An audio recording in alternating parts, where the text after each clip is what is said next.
In this video I'm trying to show you how I've recreated the clouded forest that these Abronias are found in. This is a species that we wanted to keep for such a long time, and it's an amazing opportunity to try and recreate such a gorgeous habitat. So stay tuned on how I've created this enclosure. Okay, so the materials that we are using, the main thing is silicone. So HA6 is marine proof or marine okay silicone. Expanding foam, we've got 4 cans. I don't know if this is going to be enough.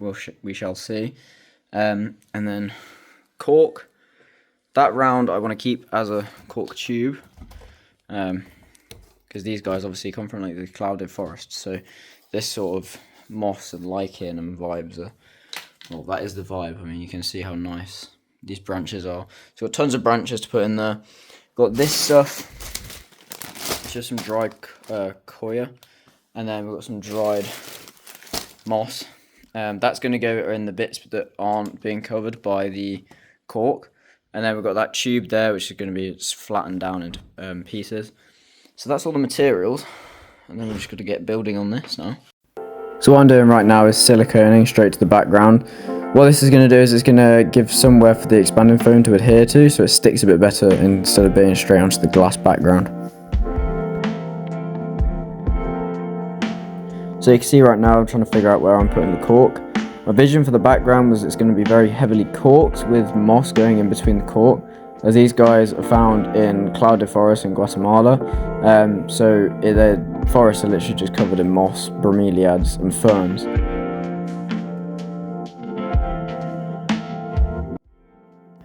So again, you can see that I'm spreading the silicone out for the expanding foam to adhere to.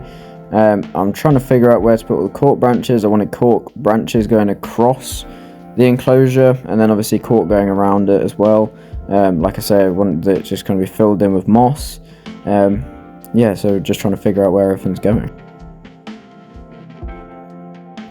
You got to try and remember there's no real right and wrong when doing these kind of backgrounds. It's just kind of like put it where it goes, see how it looks once the expanding foam has been put in, and carve it.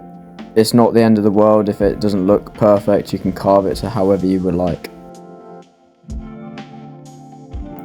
So you can see that I'm using my hand rather than using a knife like most people would use. I'm using this just because I just need to get rid of the shiny part of the expanding foam, just so that the silicone would adhere to it a bit better, because obviously I'm just going to cover it in moss anyway. I don't need any textures.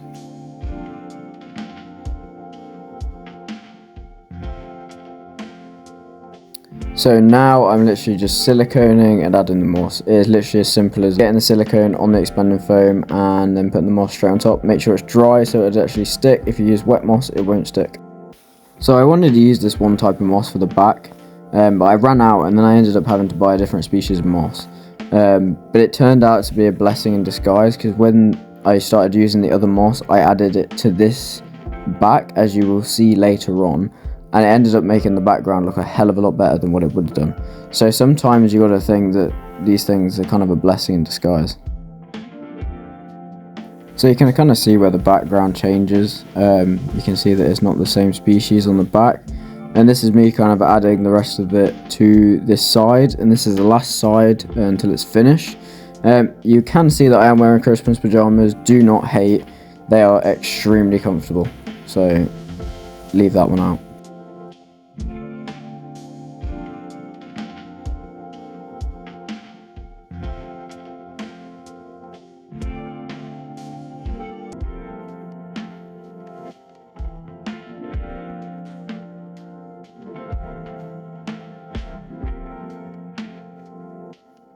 This is the final product. It looks extremely good. For the substrate, I'm using ProRep BioLife Forest. I find this to be a very good substrate to use, especially for bioactive enclosures. I'm leaving this clip in just to show that it doesn't happen immediately when building these enclosures. I was playing around with this for a good hour, trying to figure out where I wanted all the branches to go. And you can see with how this is going, it doesn't end up looking like this anyway. So don't get discouraged when you're playing around with it and it doesn't look amazing first try. It won't. You have to keep playing with it.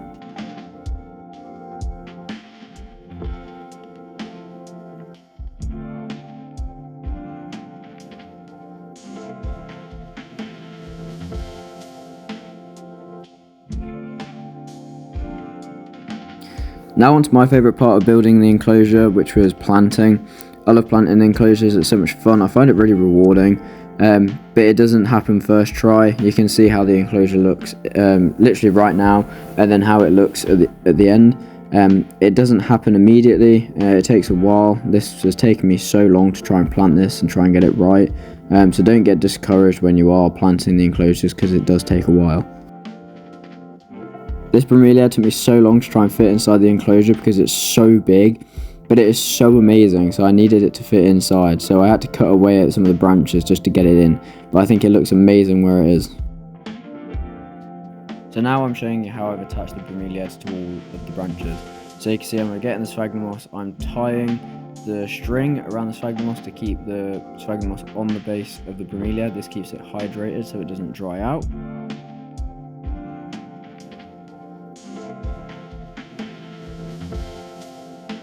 So now I'm attaching the bromelia to the branch by wrapping some string around the base and then wrapping it around just to make sure it's attached. I'll then cover the string in some moss just so it's hidden so you can't see anything.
So this is the final product.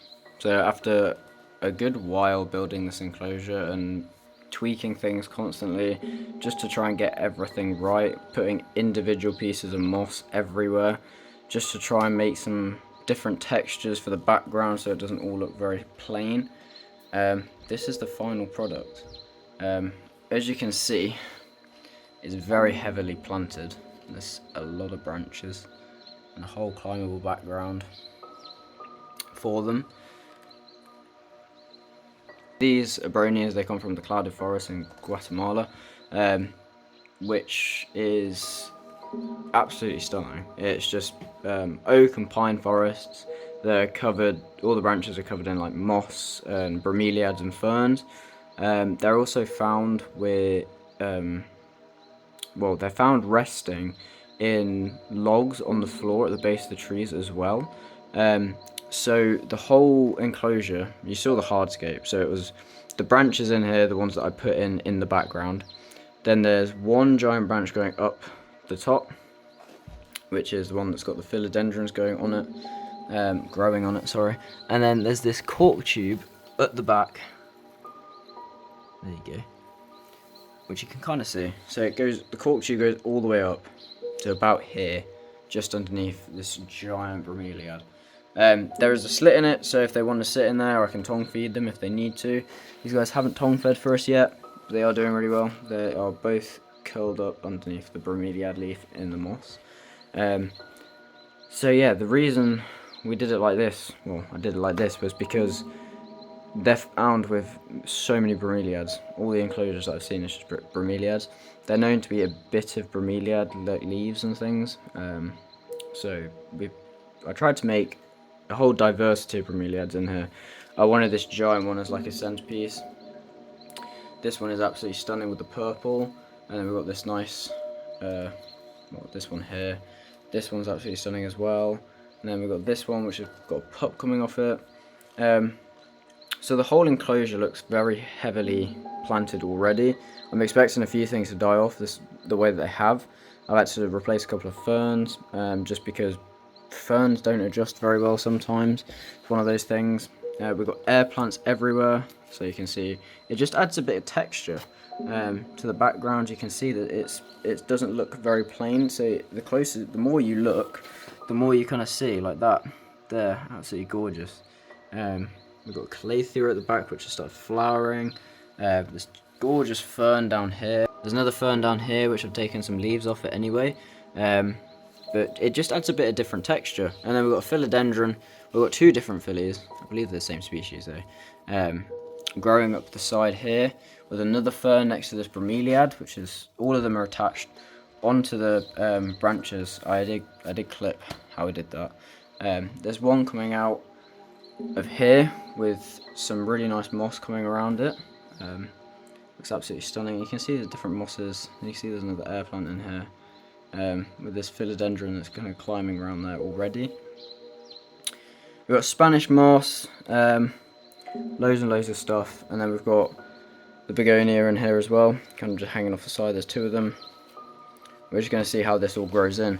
So there will be another update on this tank in the future, but you can kind of see how we're looking as of right now. Fingers crossed. That was very exposed. It grows in really nicely, and hopefully that we get some nice babies off these Abronias. So for the top of the tank, Abronias are obviously quite a specialist species. They need to have perfect care unless for them to actually thrive, so they don't just die. So we've got an LED bar, a Jungle Dawn LED from Arcadia, T5 UVB from Arcadia, and another Jungle Dawn UVB from Arcadia. We've also got a fan set on top of here. Ow. So we've got one fan going in, and then one fan sucking the air out, so I feel the air coming out of that one. And we've got a humidifier going in, as you could tell. So Abronias obviously don't need very warm temperatures. They can thrive, and well, they can survive at fairly low temperatures as well. So the fan set helps with airflow. They are prone, well, they can literally just die because they don't have enough airflow in their enclosures, which is why most people use recti-breezers. Doing it in a glass tank like this is completely fine as long as you've got enough airflow. Hence why I've got those fans, one pushing air in one side and then circling it, well, the other side is suctioning it back out. So it's a whole loop of just continuously good air. If they don't have that, they'll probably end up getting some sort of respiratory infection or just dying, honestly. You'll notice there is no heating on the top. Again, they don't need hot temperatures. I think the basking spot, if they can max out at like 32, I think it's like 90 degrees Fahrenheit, which I believe up there probably would be, if not slightly cooler. And obviously at the bottom of the tank it can be very, very cool. So they've got the tubes as well. They can differentiate where they want to go. They can thermoregulate themselves. That's why I've done that. And obviously they've got higher UV exposure out on the top, and wherever they want to go. The male literally curled up in one of the bromeliads here, completely fine. They've been loving this tank. I have been swapping and changing things. I'm just recording now as I've just planted the last philodendron, because this side was doing my head in. I couldn't get it right because I couldn't get a filly to kind of go up the side just of right now. But it looks okay now. Quite happy with it. But yeah, hopefully you guys have enjoyed this on how I've built this enclosure. There probably will be a care guide very soon on Abronias, because I know they're a fairly tricky species, not a species everyone keeps, and we're super wanting to breed these. Obviously the species that we have are very, very rare. They're not seen very often at all. Not much breeding of them is happening, especially in the UK. And we just want to make sure that there's some sort of captive bred population. The Abronias, a lot of the species are all wild caught you get, and they don't do very well. And there's a lot of misinformation about Abronias. I've seen some terrible, terrible enclosures for them, and not feeding them the right things. This isn't a care guide. This is just how I built this enclosure. And as you can see, it's doing pretty well. We'll catch up in about 6 months on how it's actually doing. See what went well and see what hasn't, as there will be an update on the glass frog enclosure and the dart frog enclosure. So thank you very much for watching. I hope you've enjoyed, and make sure you comment, like and share the video. It helps massively. Appreciate it. Thank you.